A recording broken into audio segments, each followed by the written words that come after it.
पुत्र गुरु महाराज हरगोडे धन महाराज चल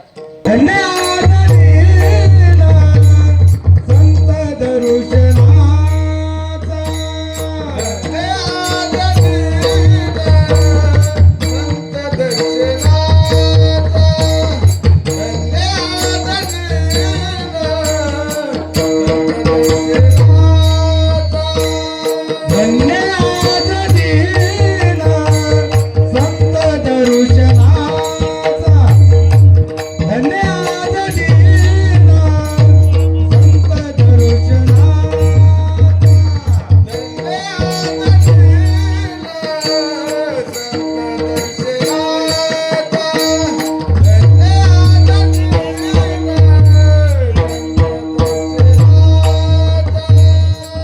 अनंत जन्माचा सीना गेला अनंत जन्मेचा सीना गेला माझा वाट त्याची आलिंगन द्यावे माझा वाट त्याची आलिंगन द्यावे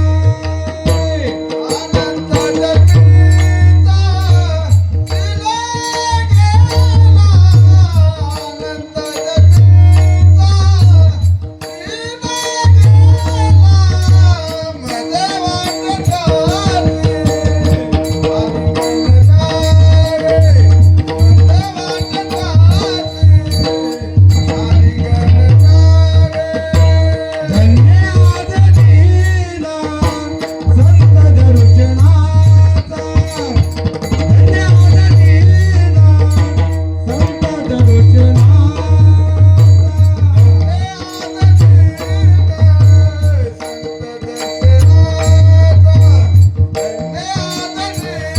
जन्मेचा अनंत जन्मेचा सीना गेला अनंत जन्मेचा सीना गेला माझा वाट त्याची आलिंगन द्यावे माझा वाट त्याची आलिंगन द्यावे अनंत जन्मेचा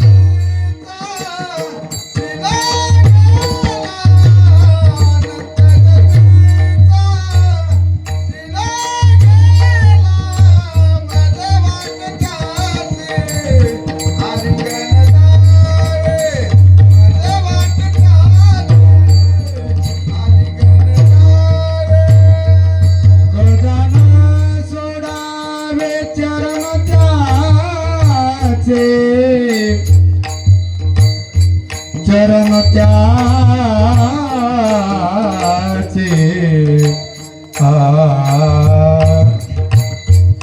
कदा न सोडावे चरण त्याचे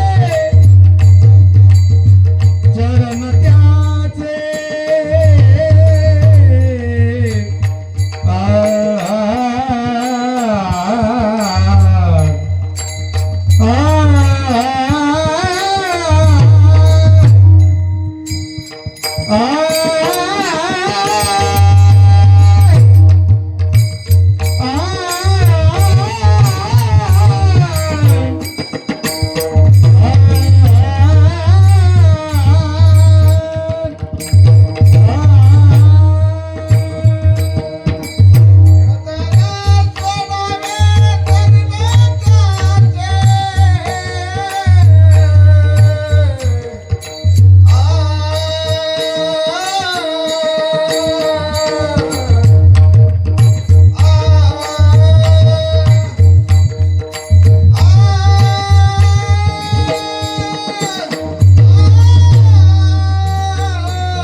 माझा वाट त्याची आलिंगन द्यावे माझा वाट त्याची आलिंगन द्यावे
धन्याची दिन संत दर्शनाचा आनंद जन्मीचा शीन गेला मज वाटे त्यासी आलिंगन द्यावे कदा न सोडावे चरण त्यांचे त्रिविध तापाची झाली भोळवाना देखिल्या चरण वैष्णवांचे मज वाटे त्यासी आलिंगन द्यावे कदा न सोडावे चरण त्यांचे एका जनार्दनी घडो त्यांचा संग न भावा वियोग जन्मोजन्मी विठ्ठल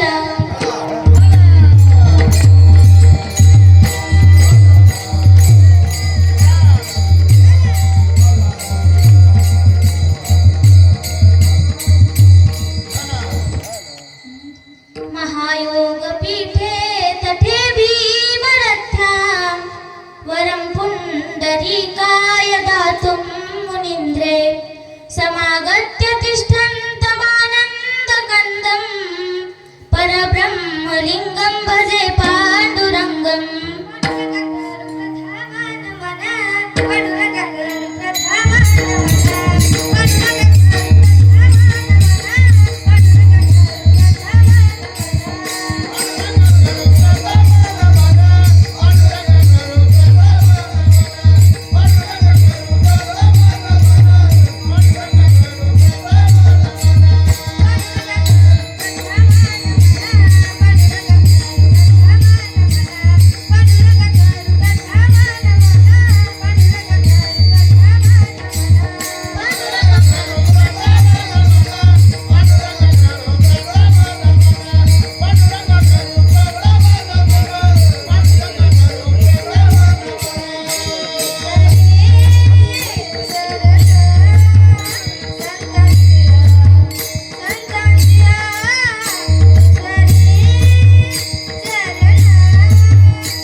धन्याची दिना संत दर्शनाचा अनंत जनीचा शिन गेला मज वाटे त्यासी आलिंगन द्यावे कदा न सोडावे चरण त्यांचे विठ्ठल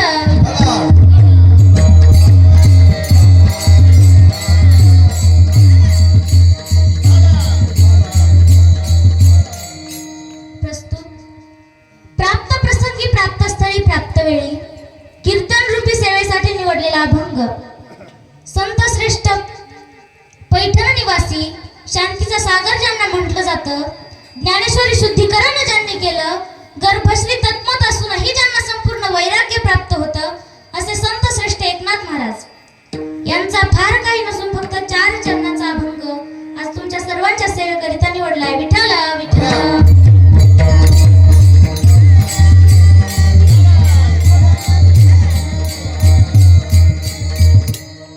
चिंतनाकडे ओढण्यापूर्वी अल्पसा हा परिहार द्यायचा तो म्हणजे असा अखिल कोट ब्रह्मांड नायक जगाचा परमपिता भगवान परमात्म्याच्या कृपेने साधू संतांच्या आशीर्वादाने व तुम्हा सर्व ग्रामस्थांच्या सहकार्याने चालू असलेला हा अखंड हरिनाम सप्ताह गेले 20 वर्षांपासून सुरू आहे. श्री बंसीधर आप्पा डोईफोडे व त्यांचे चिरंजीव लक्ष्मण बंसीधर डोईफोडे यांच्या प्रेरणेतून हा सप्ताह सुरू आहे. त्यांच्या मागे भगवान बाबा भजनी मंडळ असतील भगवान बाबा शिक्षण मंडळ असतील तसेच सर्वच ग्रामस्थ गावकरी मंडळी सर्वांच्या सहकार्याने हा सप्ताह सुरू आहे. सर्वांना धन्यवाद देते. आता सप्ताहाचा आजचा दुसरा दिवस आणि दुसऱ्या दिवसाची सेवा माझ्याकडे आली माझं परम भाग्य समजते. ही सेवा कोणामुळे आली असेल तर आपले चोले सर असतील माझे चुलतेच आहेत ते. त्यांनी मला फोन केला आणि म्हणले ताई तुमचा कितवा दिवस घालू म्हणलं सर 10वा आणि 13वा सोडून कोणताही घाला विठ्ठल विठ्ठल.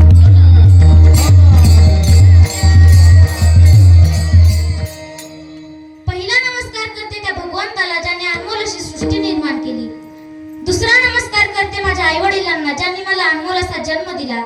तिसरा नमस्कार करते माझ्या गुरुवर्यांना ज्यांनी मला अनमोल अशी विद्या दिली. आणि चौथा नमस्कार करते तुम्हा सगळ्यांना ज्यांनी मला इथे बोलण्याची संधी दिली विठ्ठल विठ्ठल.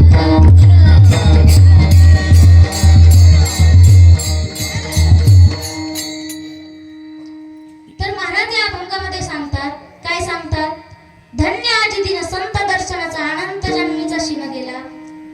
आता मानवी जीवनामध्ये ज्या ज्या म्हणून गोष्टींची अपेक्षा असते त्या गोष्टी त्या अपेक्षा पूर्वीचा दिवस ज्या दिवशी उजाडतो तो त्या दिवसाला धन्यता देत असतो.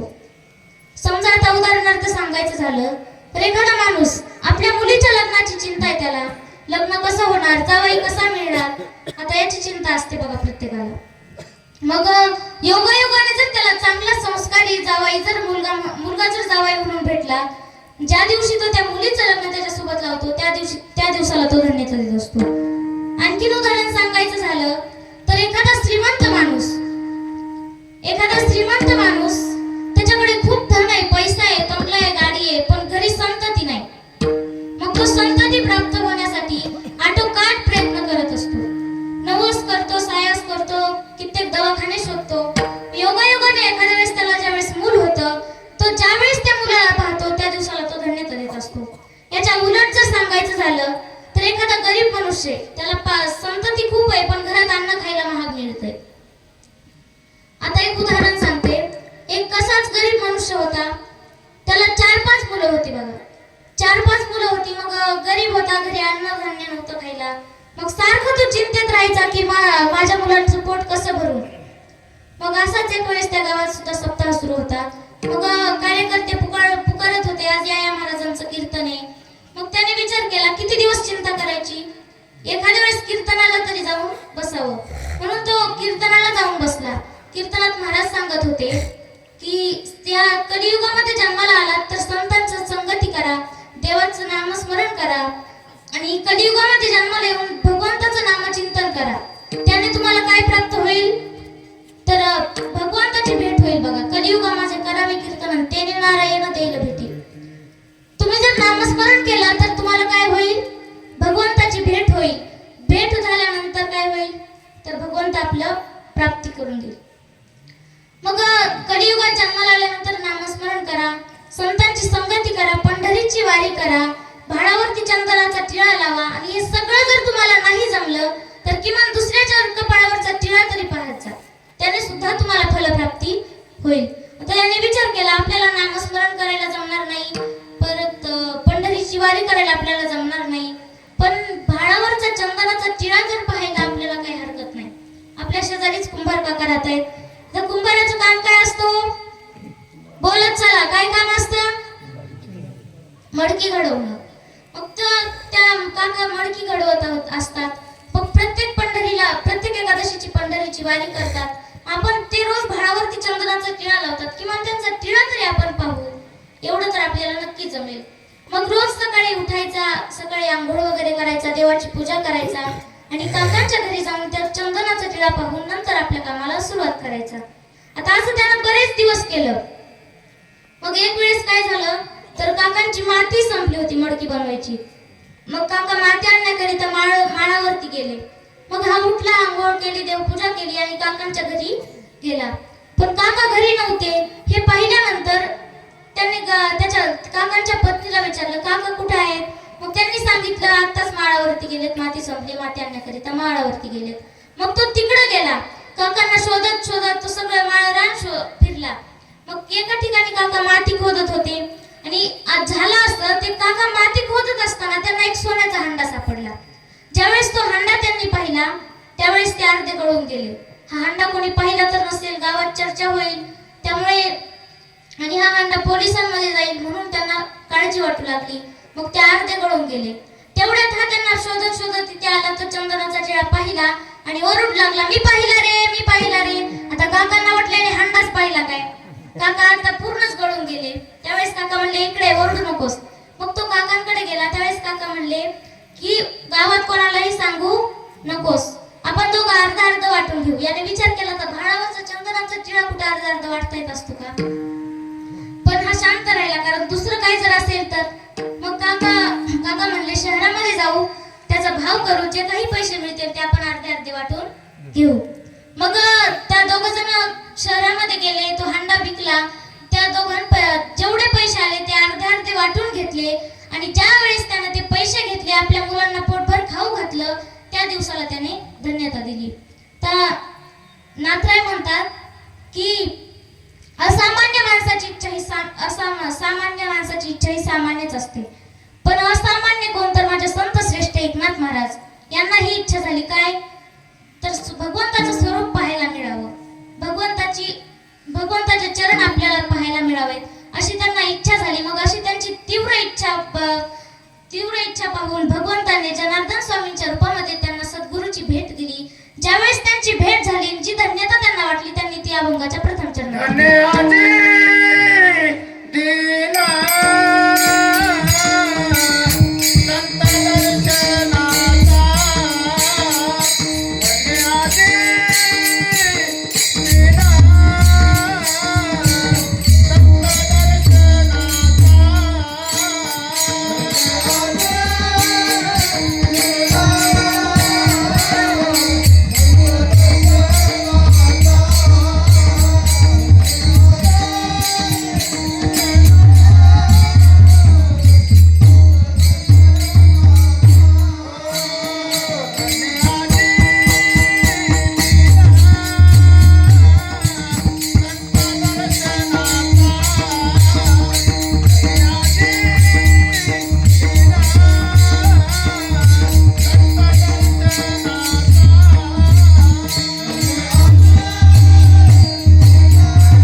दिवस धन्य, कारण आज मला संत भेटले. जीवनामध्ये दिवस तोच धन्य ज्या दिवशी जीवाला संत भेटतात. मग ज्या दिवशी जीवाला संत भेटतात, दिवस तोच धन्य कोणता, तर ज्या दिवशी जीवाला संत भेटतात. मग संत भेटल्यानंतर काय होतं, तर तुकोबाराय सांगतात की तुका म्हणे त्यांच्या भेटीन होय संसाराची तुटी. पण संतांची भेट काय सोपी का हो, फार अवघड आहे.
संतांची भेट काही सोपी का हो, फार दुर्लभ आहे.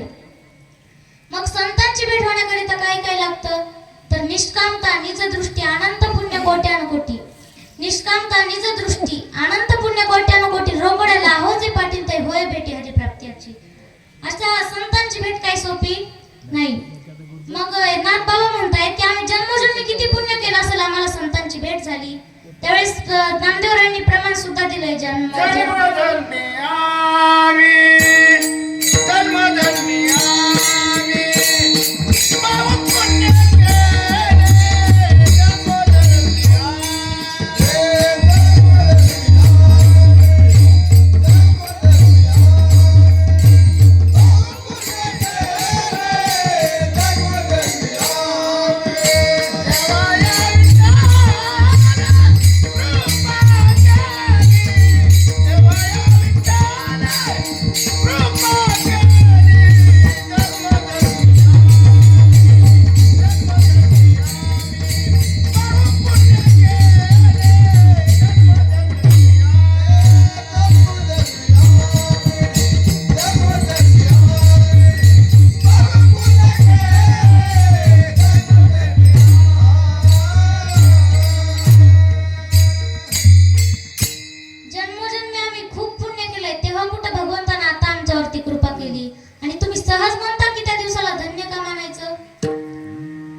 बघा, तुम्ही जर एखाद्याची जिंदगीमध्ये थोडं काही वाईट झालं की तो लगेच रडतो आणि देवाला म्हणतो, देवानं माझं असं काय केलं, देव माझीच काय एवढी परीक्षा बघतो, देव मलाच काय एवढा त्रास देतो. पण कुठेतरी समजूतदार लोक असतात ज्यांनी ग्रंथ वाचन केलेलं असतं, संतांची संगती घडलेली असते, ते या भोगाचा खेळ निमूटपणे स्वीकार करतात.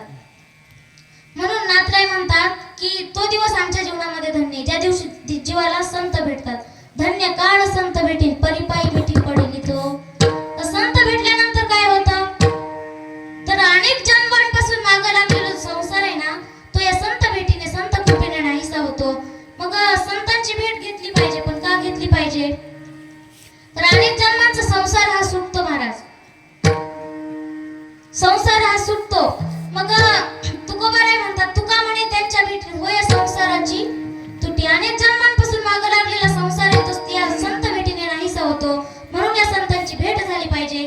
आणि त्यांची भेट ज्या दिवशी मला झाली त्या दिवशी मला जीवाला धन्यता वाटली. मग नाथ महाराज म्हणतात, धन्य आजी दिन संत दर्शनाचा अनंत जन्मीचा शिन गेला. आता अनंत जन्मीचा शिन गेला, पण काय गेला, का गेला, तर अनंत जन्मीचा शिन गेला, पण का गेला, काय कारण आहे तो शिन जायचा, काय कारण आहे तो शिन जायचा, तर महाराज म्हणतात की निष्कामता, निज दृष्टी, अनंत पुण्य कोट्या. आता संतांची भेट झाल्यानंतर, संतांची भेट झाल्याच्या नंतर विठ्ठल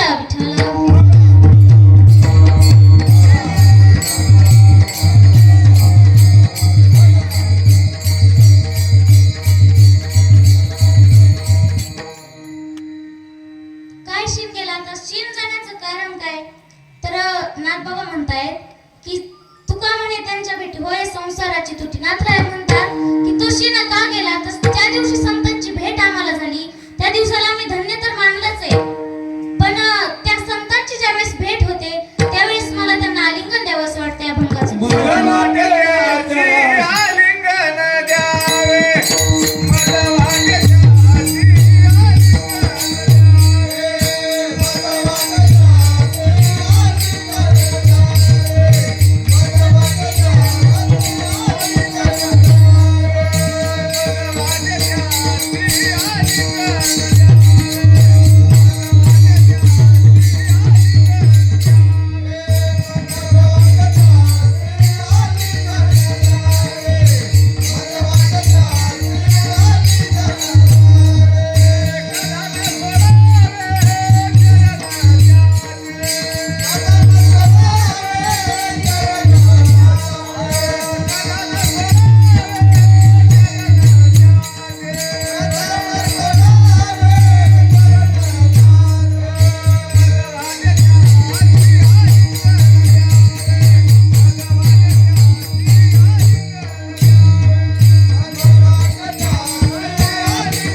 तर नाथ महाराजांना या चरणामध्ये आलिंगन द्यावं असं वाटले. मग काय कारण आहे आलिंगन देण्याचं? तर संतांना केलेली मिठी, संतांना केलेले आलिंगन ही काही साधी क्रिया आहे का? हे हृदयीचे ते हृदय घातले तात्काळ केले आपण सारिखे. संतांना का आलिंगन, नाथ महाराजांना आलिंगन द्यावं असं वाटलं. आता आलिंगन का नाथ महाराज आलिंगन देतात, पण कोणाला देतात? तर संतांना आलिंगन देतात. आता आलिंगनाचे बरेच प्रकार आहेत बघा. लग्न समारंभामध्ये बघा, ज्यावेळेस तिकडचं वराड इकडे येतं त्यावेळेस त्यांचे आलिंगन होत असतं. सोयरे सोयरे व्याही व्याही त्यांचं आलिंगन होत असतं. आता आलिंगन होत असतं, पण आलिंगन का होतं? आलिंगन देण्याचं कारण काय? आलिंगन म्हणजे नेमकं काय? तर त्या पाहुण्यांचा या पाहुण्यांनी स्वीकार केला म्हणजे आलिंगन झालं. असं झालं का? नाही. तर आलिंगन देण्याचं काय कारण आहे? तर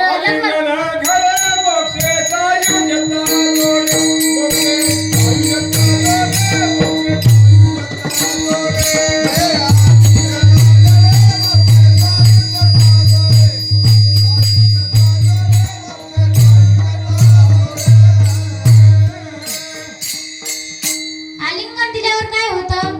तर मोक्ष मिळतो. आलिंगनाकडे मोक्ष सायुज्यता जोडे. आता लग्न समारंभामध्ये आणखीन एक प्रथा असते काय?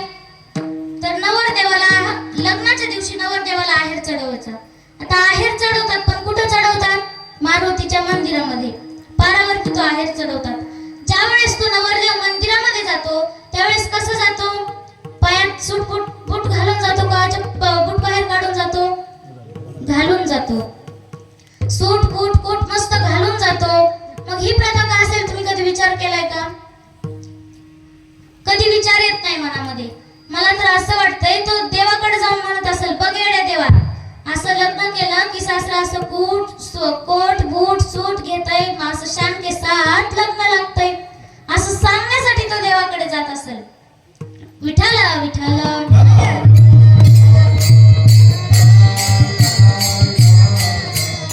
विनोदाचा भाग सोडा. आलिंगन कशाला म्हणतात? त्या पाहुण्यांनी या पाहुण्यांचा स्वीकार केला, पण कसा केला? तर अगदी हृदयापासून केला, म्हणून त्यांचं आलिंगन होत असतं. आता एकनाथ महाराज म्हणतात की संतांनी जर माझा स्वीकार केला तर मीही त्यांना आलिंगन देईन. मज वाटे त्याचे आलिंगन द्यावे, कदा न सोडावे चरण त्यांचे. आता कदा न सोडावे चरण त्यांचे हा प्रश्न शिल्लक राहिला. आपण कीर्तनासाठी अभंग निवडलाय, पण एक एक चरण आपल्याला समजून घ्यायचंय. कदा न सोडावे चरण त्यांचे. आता चरण या शब्दावरती रामायणातले एक उदाहरण आठवलं म्हणून सांगते. ज्यावेळेस सीतेचं हरण झालं होतं, राक्षसराज रावण सीतामातांना घेऊन जात होता, त्यावेळेस सीतामाता आक्रोश करत होत्या, आपले आभूषण खाली टाकत होत्या. का तर ज्यावेळेस प्रभू माझा शोध घेत येतील त्यावेळेस हे आभूषण त्यांना सापडल्याच्या नंतर ते या दिशेने माझा शोध घेत येतील. मग आता त्यानंतर झालं असं, ते आभूषण सगळे गोळा करून वानरांनी सुग्रीवाकडे नेऊन दिली आणि इकडे प्रभू रामचंद्र सीता मातेचा शोध घेत शबरी मातेच्या कुटियाजवळ आले. शबरी मातेला भेट दिली. सगळा वृत्तांत शबरी मातेला सांगितला. मग ज्या शबरी मातेला तो वृत्तांत ऐकल्यानंतर शबरी माता म्हणतात, प्रभू तुम्ही किष्किंधा नरेश वालीचा भाऊ सुग्रीव याच्याकडे जातो, तुमची नक्कीच काही ना काही मदत करेल. मग प्रभू तिकडे निघाले.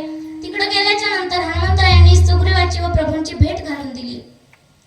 ज्यावेळेस त्यांची भेट झाली त्यावेळेस प्रभूंनी सगळा वृत्तांत त्यांना सांगितला. सगळी जेवढी घडलेली घटना आहे ती सगळी सुग्रीवजींना सांगितली. मग सुग्रीवजी म्हणतात, प्रभू काही दिवसांनी मी एका स्त्रीला राक्षसराज रावण वानर आकाश मार्गाने एका स्त्रीला घेऊन जाताना पाहिलं. ती स्त्री आक्रोश करत होती, आपली आभूषणं खाली टाकत होती. त्यातली काही आभूषणे आम्हाला सापडली, तेवढी तुम्ही बघून घ्यावा अशी आमची इच्छा आहे. मग ती आभूषणं सुग्रीवजी प्रभूंच्या समोर आणून ठेवतात. प्रभू त्यातलं कंगन घेतात आणि कंगनाकडे पाहून म्हणतात, अरे हे कंगन तर माझ्या सीतेचंच आहे. परत कंगन ठेवतात आणि कर्णफूल घेतात. त्या कर्णफुलाकडे बघतात, त्या कर्णफुलामध्ये त्यांची सीता माता दिसते त्यांना. मग ते म्हणतात, हे कर्णफूल सुद्धा माझ्या सीतेचंच आहे. त्यावेळेस लक्ष्मणजींना म्हणतात, लक्ष्मणा तुला आठवतं का रे, हे कंगन तुझ्या वहिनीचं आहे, हे कर्णफूल तुझ्या वहिनीचं आहे. त्यावेळेस लक्ष्मणजी गप्प उभे होते. प्रभूंचं अंतःकरण कळवळून येते. प्रभू म्हणतात, लक्ष्मणा असा गप्प का उभा आहेस, काहीतरी बोल. त्यावेळेस लक्ष्मणजी म्हणतात, प्रभू मी हे कर्णफूल नाही सांगू शकत, हे हातातलं कंगन नाही सांगू शकत, पण जे पायातले जोडवे आहेत ना ते मी नक्कीच सांगेन की माझ्या वहिनीचे आहेत. याचं कारण असं आहे प्रभू, ज्यावेळेस मी सीता माझ्या वहिनीच्या समोर जायचो, माझ्या मातेच्या समोर जायचो, त्यावेळेस त्यांच्याकडे वर दृष्टी करून कधी पाहिलंच नाही. त्यामुळे मी कानातलं सांगू शकत नाही, हातातलं कंगन सांगू शकत नाही, पण पायातले जोडवे नक्कीच सांगेन माझ्या वहिनीचे आहेत. विठ्ठल विठ्ठल.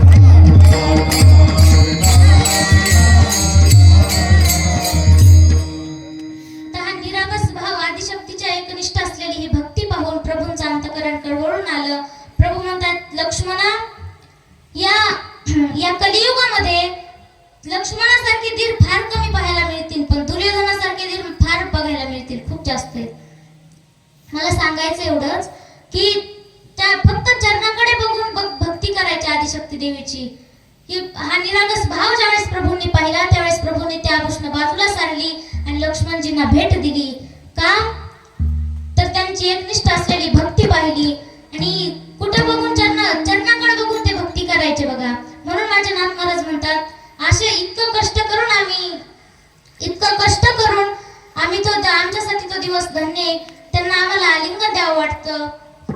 आता चरण भगवंत स्वतः आपल्या भक्ताच्या माखलेला खडावा सुद्धा मस्तकावर धारण करतो. बघा एक वेळेस नारद महर्षी सत्यभामा मातेकडे असं फिरत येतात. त्यावेळेस सत्यभामा माता बसलेल्या होत्या. मग नारद महर्षींना आलेलं पाहून सत्यभामा मातांनी आसन टाकलं, त्यांना बसण्यासाठी आसन टाकलं, त्यांना फराळाचं ताट आणून दिलं आणि अशाच गप्पा मारत ते सहज सत्यभामा माता म्हणल्या की नारद महर्षी मला जन्मजन्मी हाच पती मिळावा अशी माझी इच्छा आहे. त्यावेळेस नारद महर्षी म्हणतात, त्यासाठी माझ्याकडे एक उपाय आहे. आता नारदाची युक्ती पटली नाही असं कधी झालंय का, कोणाला झालंय का कधी नाही. मग नारद महर्षी सांगतात की त्याची काळजी तू करू नकोस, माझ्याकडे एक उपाय आहे. काय तर आपण या जन्मामध्ये जे काही दान करतो ते आपल्याला पुढच्या जन्मामध्ये प्राप्त होत असतं. मग भगवंताने सुद्धा पूर्वीच्या काळामध्ये पुष्कळ स्त्रिया दान केल्या असतील, त्यावेळेस त्यांना या जन्मी एवढ्या मुली पत्न्या मिळून मिळाल्या. मग सत्यभामा माता म्हणतात की मग त्या भगवंताला दान घेणारा सुद्धा तेवढाच समर्थवान पाहिजे. त्यावेळेस नारद महर्षी म्हणतात, त्याची काळजी तुला नको सत्यभामा माता, त्याची काळजी तू करू नकोस, भगवंताला मी दान घेतो. त्यावेळेस सत्यभामा माता नारद महर्षींच्या हातावरती संकल्प सोडतात आणि नारद महर्षी तिथून उठून पळत भगवंताकडे येतात आणि भगवंताला लांबूनच म्हणतात, देवा आजपर्यंत तू जगन्नाथ होतास, पण आज फक्त नाथ झालास. आताच तुला दान घेतल्याचा संकल्प मी आणलाय. त्यावेळेस प्रभूंना हे ऐकून दुःख झालं का हो?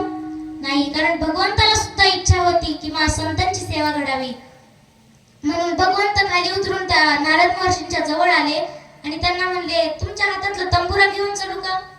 त्यावेळेस नारद महर्षी म्हणतात, याच्याच तर जीवावर तुला जिंकले, तू एक काम कर, माझ्या पायातल्या ज्या खडाव आहेत, ज्या पादुका आहेत त्या तू घेऊन चल. मग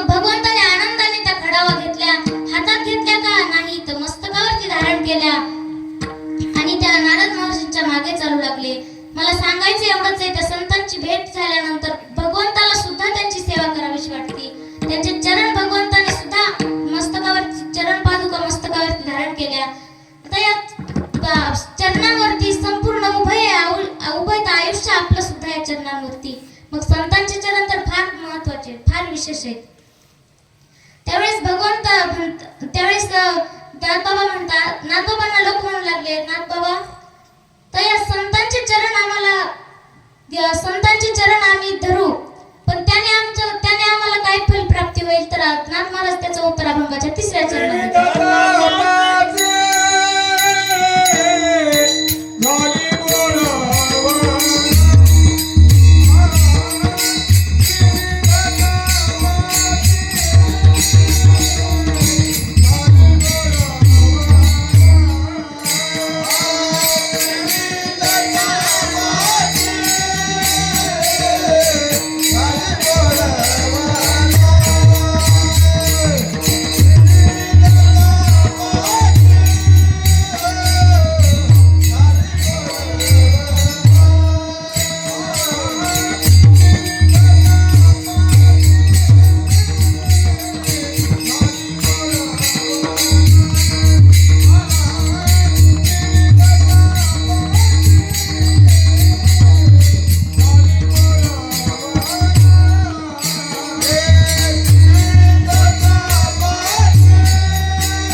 वैष्णवांचे नाथबाबा या 3ऱ्या चरणामध्ये सांगतायत की संतांचे चरण जर पाहिले तर त्रिविध तापाची बोळवण होत असते. तर त्रिविध ताप कोणते? तर आदिभौतिक, आध्यदैविक आणि आध्यात्मिक. आता आदिभौतिक हा ताप असा आहे की या जीवनामध्ये, या कलियुगामध्ये जेवढे जीव आहेत ना तेवढ्या सगळ्या जीवांना भगवंताने काय म्हणलेले तर भूत म्हणलेले. मग त्या जीवांपासून जो जीवाला त्रास होतो त्याला आदिभौतिक ताप म्हणतात.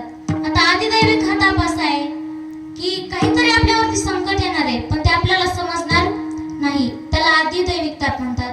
आणि आध्यात्मिक ताप म्हणजे आपला शारीरिक ताप, हाडं दुखणे वगैरे जे असेल तर त्याला आध्यात्मिक ताप म्हणतात.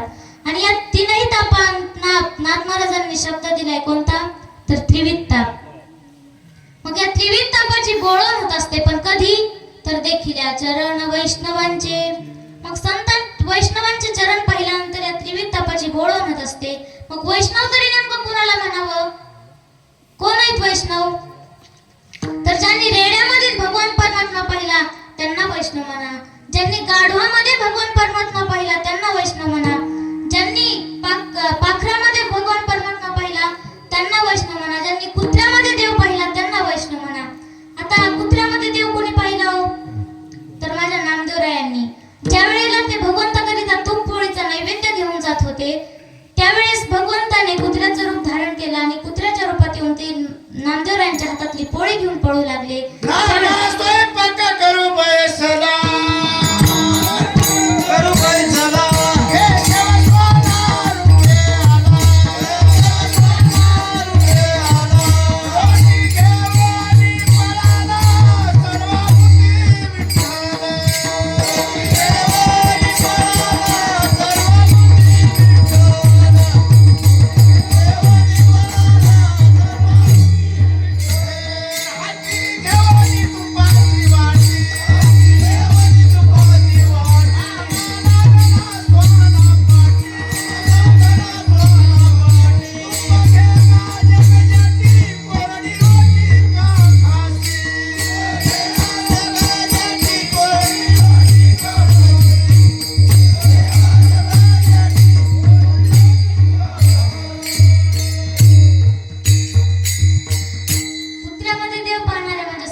जात होते. पाणी घेऊन जायचं होतं. मग एवढ्या लांबून पाणी न्यायचं आणि तिकडे जाऊन अभिषेक घालायचा होता. तर वाटेतच भगवंताने परीक्षा म्हणून भगवंताने गाढवाचं रूप धारण केलं आणि वर तोंड करून त्यांच्या वाटेमध्ये पडले. आता सगळे लोक त्यांना बघून जात होते, पण माझ्या नातराईंनी त्यांच्याकडे पाहिलं. त्यावेळेस त्यांना समजलं की हा दुसरा तिसरा कोणी नाही, माझा भगवंत आलाय, माझी परीक्षा घेतोय. त्यावेळेस नाथबाबांनी काय केलं, तर त्यांच्या जवळचं जे पाणी होतं ते त्या गाढवाच्या म्हणजे भगवंताच्या तोंडामध्ये टाकलं. ज्यांनी गाढवामध्ये भगवान परमात्मा पाहिला त्यांना वैष्णव म्हणा. ज्यांनी रेड्यामध्ये देव पाहिला, आता कोणी पाहिला रेड्यामध्ये देव, तर ज्ञानोबारायांनी. ज्यावेळेस त्यांना रेड्याच्या मुखातून वेद बोलवायचा होता, त्यावेळेस त्यांच्या समोर जो रेडा आणला, त्यावेळेस त्यांना समजलं की या रेड्याच्या रूपामध्ये भगवान परमात्मा आलाय. आणि त्यांनी ते सगळं भगवंतावर सोडून दिलं आणि त्या रेड्याच्या मुखातून वेद बोलवले. का तर तो भगवान परमात्मा होता. त्या ज्ञानोबारांना माहिती होतं की तो रेड्याच्या रूपात भगवंत आलाय. तर रेड्यामध्ये ज्यांनी भगवंत पाहिला त्यांना वैष्णव म्हणा. आणखी पाखरामध्ये कोणी देव पाहिला, तर तुकोबारायांनी. ज्यावेळेस त्या पाटलाने सांगितलं होतं की मी काही कामानिमित्ताने गावाला जातोय, 2-4 दिवसांनी परत येईल, जोपर्यंत मी परत येत नाही तोपर्यंत माझ्या ज्वारीची राखण करा. मग तुकोबाराय त्यांच्या ज्वारीची राखण करण्याकरिता त्यांच्या शेतामध्ये गेले. आता शेतामध्ये एक मळा बांधलेला होता. त्या मळ्यावरती जाऊन भगवंताचं नामचिंतन करू लागले. काय नामस्मरण करत होते, आपणही थोडंसं नामस्मरण करू. विठ्ठल माझा माझा माझा माझा माझा, विठ्ठल माझा मी विठ्ठलाचा.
दुसरा येईल हे जरी नाही कळलं, हे जरी नाही कळलं, तरी दुसरा येईल हे जरी नाही कळलं,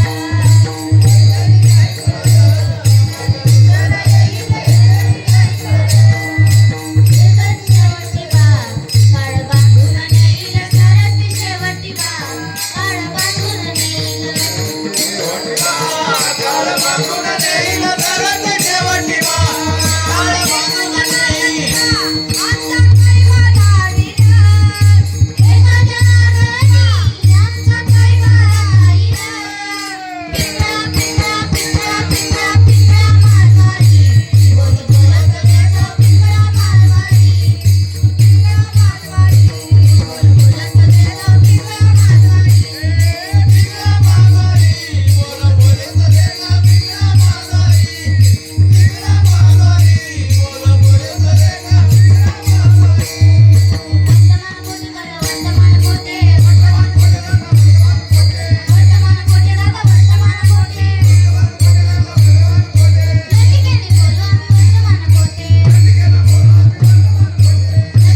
विठ्ठला विठ्ठला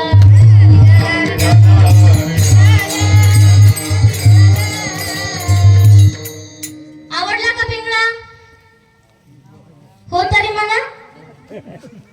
आवडला नाही का?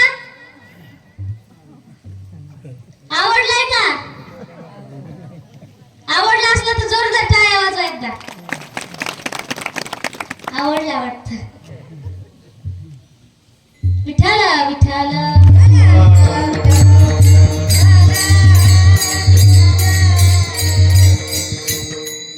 आपण कुठं होतो?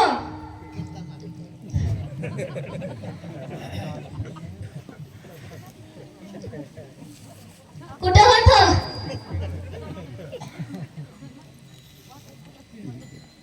तुकोबराय ज्वारी राखत होते बघा. तुकोबराय ज्वारी राखत होते. आता तुकोबरायांनी त्या पाखरांमध्ये देव पाहिला आणि ते पाखरं धान्य खातायत ना. तुकोबरायांचं नामस्मरण सुरू होतं आणि सहज एकदा डोळा उघडून पाहिले तर त्यांनी पाहिलं अरे रे रे पाखरं धान्य खातायत पण पाणी कुठं पितील. कारण त्यांना माहिती होतं या पाखरांच्या रूपात माझा देव आलाय. म्हणून त्यांनी काय केलं तर त्या ताटांना छोटे छोटे मडके नसतात का ते बांधले. काय म्हणले तर इथंच खातील आणि इथंच पाणी पितील. म्हणून त्यांनी ती मडकी बांधली. ज्यांनी पाखरात देव पाहिला त्यांना वैष्णव म्हणा.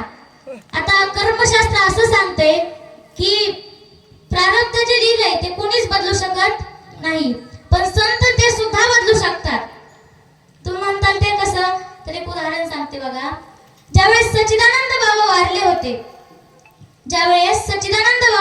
होते त्यावेळेस त्यांची पत्नी सती जाण्याकरिता निघाली होती. पूर्वीचा काळ होता सती जायची पद्धत असायची. त्यांची पत्नी सती जाण्याकरिता निघाली. मग चिता वगैरे रचली होती. त्या चितेत फक्त उडी टाकणार होती ती. तेवढ्यात तिथला आवाज आला. माऊलींचं भजन सुरू होतं. ज्ञानोबराय, निवृत्तीनाथ, सोपान काका आणि मुक्ताबाई चौघेजण भावंड त्या वाटेने जात होते. त्या सती सच्चिदानंद बाबांच्या पत्नीने ते पाहिलं आणि तिला वाटलं अरे असं तसं आपण मरणार तर आहोत. मग एकदा जाता जाता भगवंत संतांचं दर्शन करून जावं म्हणून ती गेली आणि ज्ञानोबरायांच्या पायावरती मस्तक ठेवलं आणि माऊली म्हणतात माऊलींनी आशीर्वाद दिला सौभाग्यवती भव.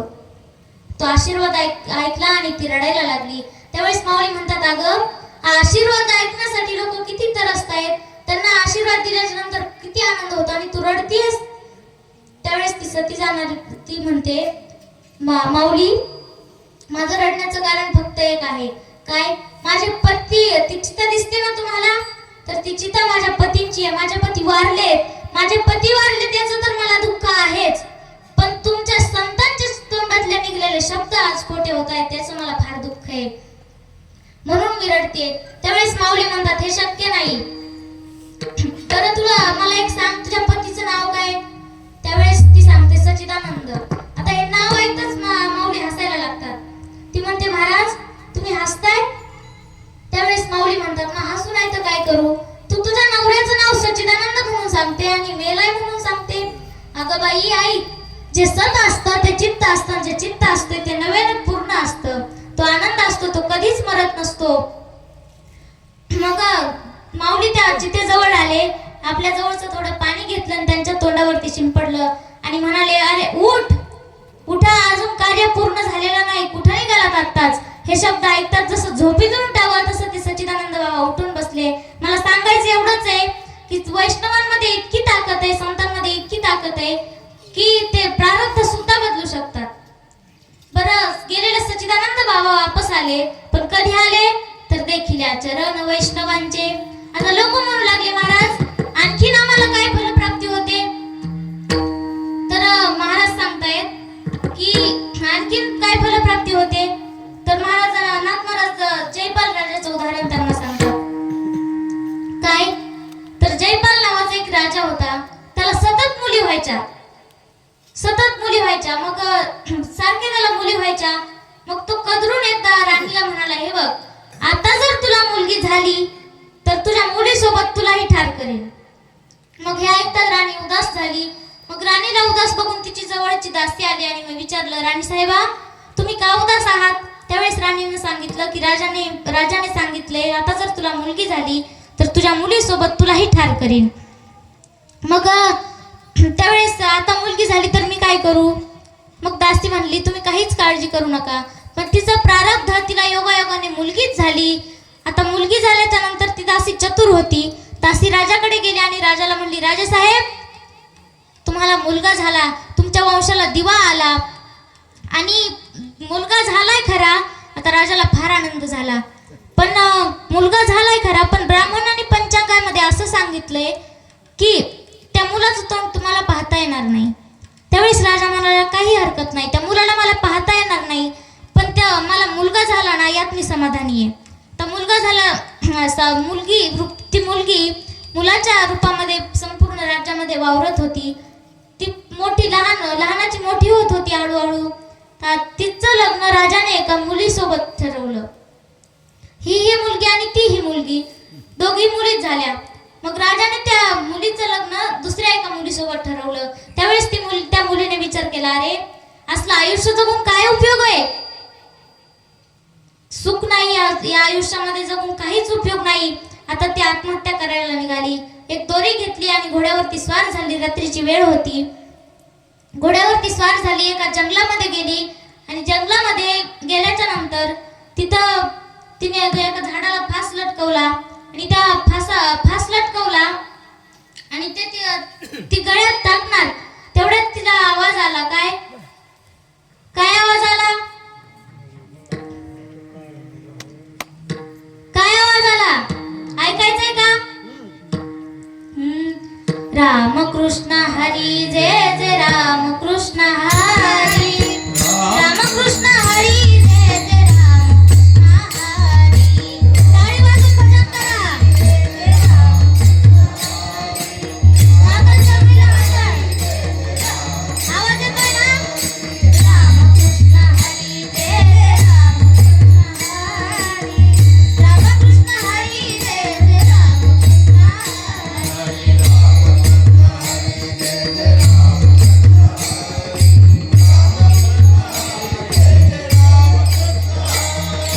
रामकृष्ण हरी जय जय रामकृष्ण हरी, रामकृष्ण हरी जय जय रामकृष्ण हरी.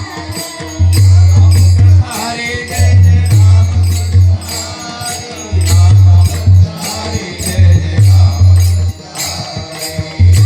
रामकृष्ण हरी जय जय रामकृष्ण हरी, रामकृष्ण हरी जय जय रामकृष्ण हरी. रामकृष्ण हरी जय जय रामकृष्ण हरी, रामकृष्ण हरी जय जय रामकृष्ण हरी.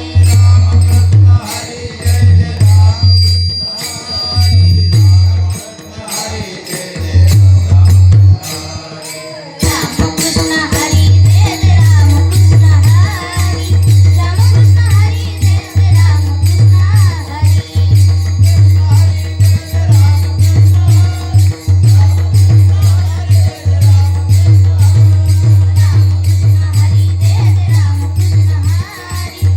रामकृष्ण हरी, रामकृष्ण हरी.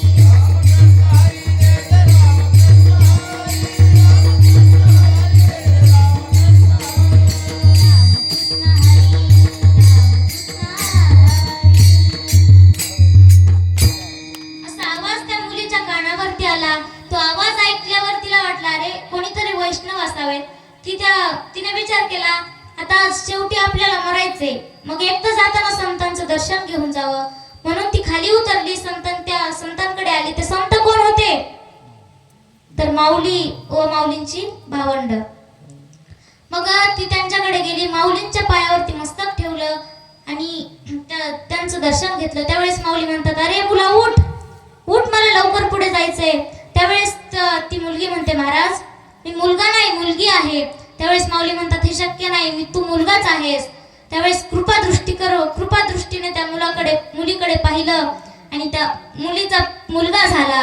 श्रीकृष्ण केला पुरुष उभा.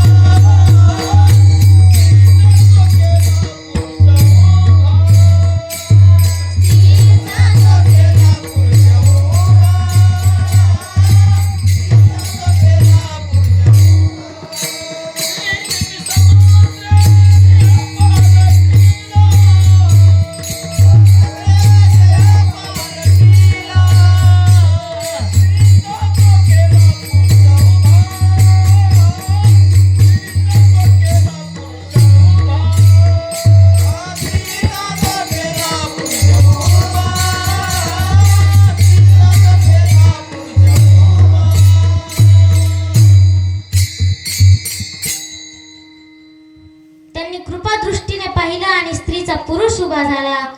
मला सांगायचंय काय महाराज, माऊली संतांकडे इतकी ताकद आहे की ते प्रारब्ध सुद्धा बदलू शकतात. त्या स्त्रीचा पुरुष झाला. सच्चिदानंद बाबा गेलेले वापस आले, पण कधी तर देखील या चरण वैष्णवांचे, त्या संतांचे चरण पाहिल्यानंतर मग नाथबाबांना लोक म्हणू लागले, नाथबाबा हे सगळं आम्हाला समजतंय, पण त्यांचे चरण पाहिल्यानंतर त्यांचा संग आम्हाला व्हावा का?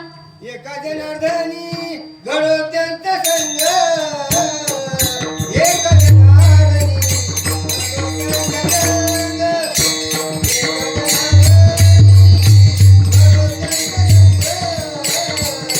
एका जनार्दनी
त्यांचा माझा संग व्हावा, त्यांचा आणि माझा कधीच वियोग होऊ नये, हेच नाथ महाराजांनी अभंगाच्या शेवटच्या चरणात सांगितले. एका जनार्दनी घडो त्यांचा संग, न भावा वियोग जन्मोजन्मी विठोबा रखुमाई.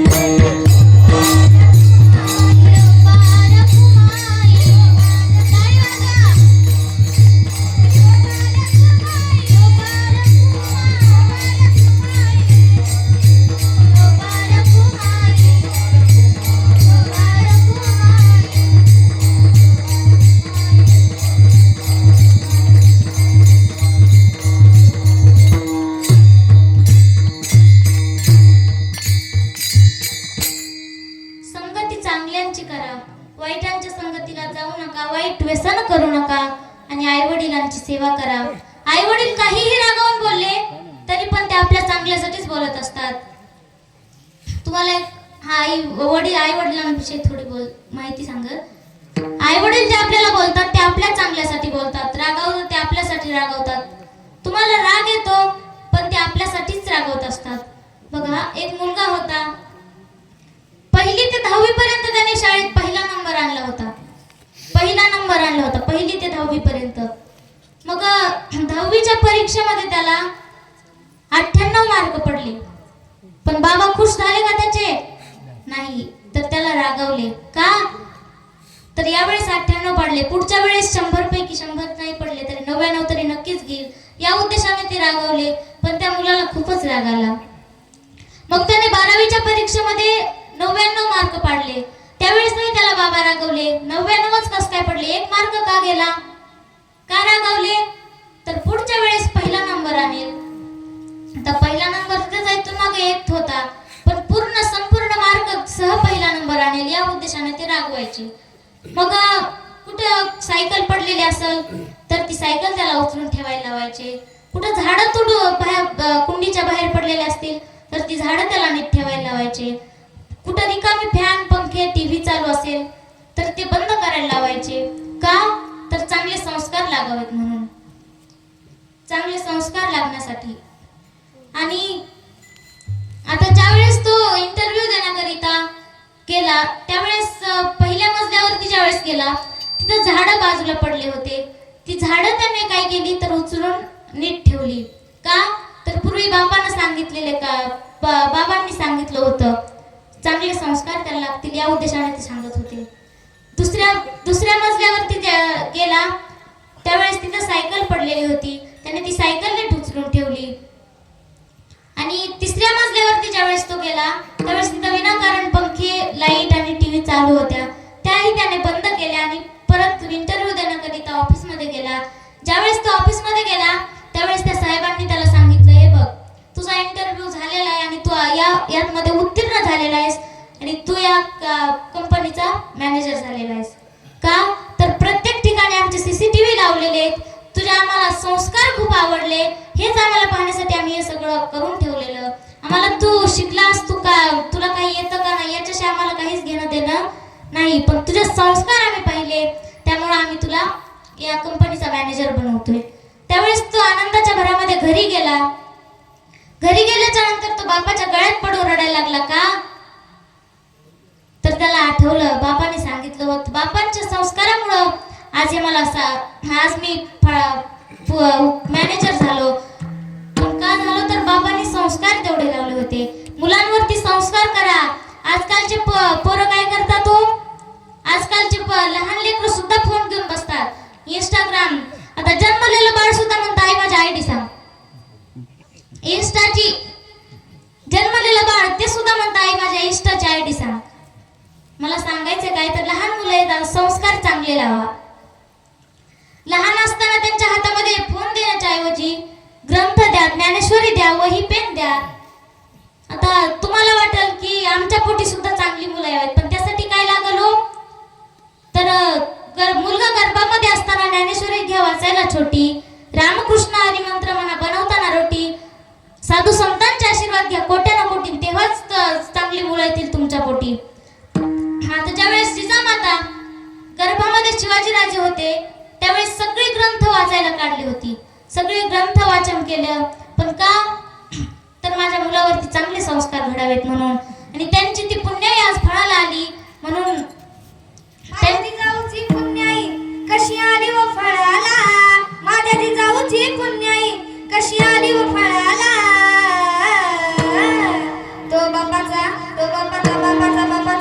बापाचा बापा वाघ शिवा जन्मला. तो बापाचा बापा वाघ शिवा जन्मला. बापाचा बापा वाघ शिवा जन्मला. आज आमची माझी जाऊची शपथ करी स्वराजाची. आज आमची माझी जाऊची शपथ करी स्वराजाची. जनकल्याणाची शिकवणा जगत ऋतुकोबाची. जनकल्याणाची शिकवणा जगत ऋतुकोबाची. स्वर्णमधील स्वराजाचे या तरुण गडाला. स्वर्णमधील स्वराजाचे या तरुण गडाला. तो बापाचा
छत्रपती शिवाजी महाराज पोटी आले कोणाच्या तरी जाऊ मातेच्या, पण का आले?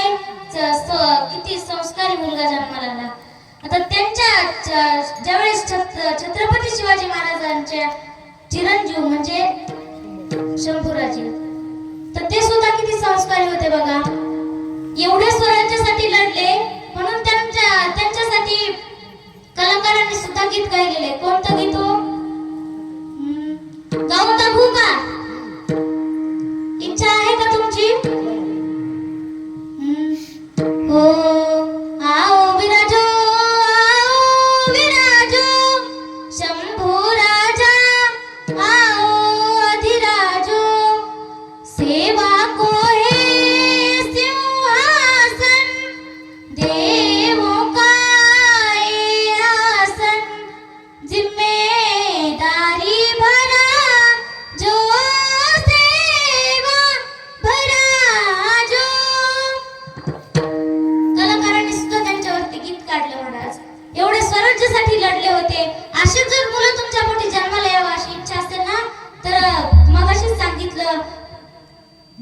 मुलगा गर्भामध्ये असताना ज्ञानेश्वरी वाचायला घ्या छोटी. रामकृष्ण हरी मंत्र म्हणा बनवताना रोटी. आणि साधू संतांचे आशीर्वाद घ्या कोट्यानं कोटी, तेव्हा छत्रपती शिवाजी महाराज येतील तुमच्या पोटी.